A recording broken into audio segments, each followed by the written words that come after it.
wanted to show you a real quick and fun way you can kind of improve pictures with very little effort using the sky replacement feature in Photoshop. So basically what you do is you go up to Edit and then go down to Sky Replacement after you've opened up a picture. You can see whatever's up here will gradually be, through the wonders of Photoshop, thrown into your picture. And you can then change the brightness of it, darken it if you want, lighten it if you want, and you can change the temperature of it. You can kind of make it a little bluer or a little warmer, and you can also kind of play around with the foreground lighting. See where you'd like the contrast to be, where it's the most realistic, edge lighting, take it down a notch, etc. And then when you like it, you can say okay. You can also go up here and you can decide to try different skies, like if you want this sky or this sky. And what's kind of cool is you can actually put your own skies in by going to this little gear over here and saying get more skies. If you know, I'll move this over so you can see it better. So when you click in there, you go to that little gear and you go get more skies, and you can import images. And so this is a great thing, like if you have let's see on this desktop here, if you have like just a camera around, it's going to inspire you to take all kinds of great pictures of skies. You can say okay, I want that sky, and you just click open and it will go into your collection.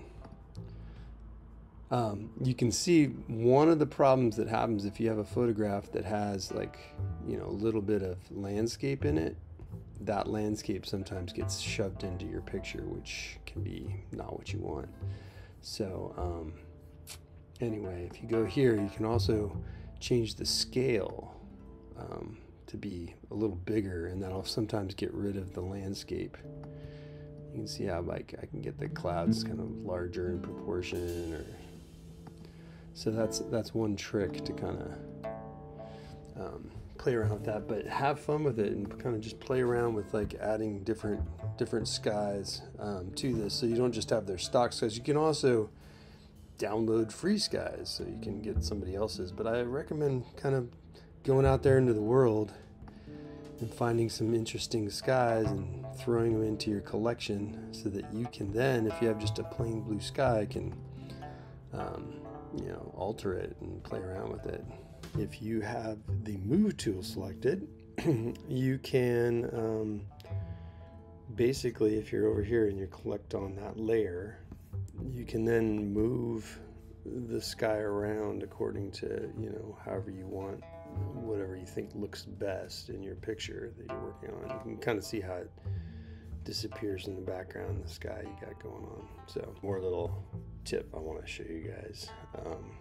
It's kind of an interesting thing. So it's back to layers here, and if you go back to background, and I want to adjust the color of this, I go to image and I have these auto things here, and these are really powerful. You can, you know, do it on your own over here, but a lot of times it's a good idea to try just the auto. So let's say we do auto color. You can see how it changed it quite a bit. And one of the things you can do after you've done that, if you want to kind of change how that worked, you can go to fade auto color, right? And when you do that, you have this option to adjust the mode. And if you go to, say, multiply, you can see how that looks. See how it darkened it in, really, because what it's doing is it's just adding the auto color adjustment, doubling it up, and then making things darker. But watch what happens when you change the opacity back to 0. It's where it was, and then you can just kind of see what it looks like as you bring it in. You can get some real nice sharp depth to your picture. So that's a little trick, is playing with the fade in edit.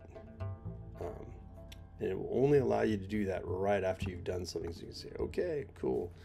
And save it. And we're good. Anyway, hopefully this helps you figure out some stuff. And we'll talk again soon. Bye.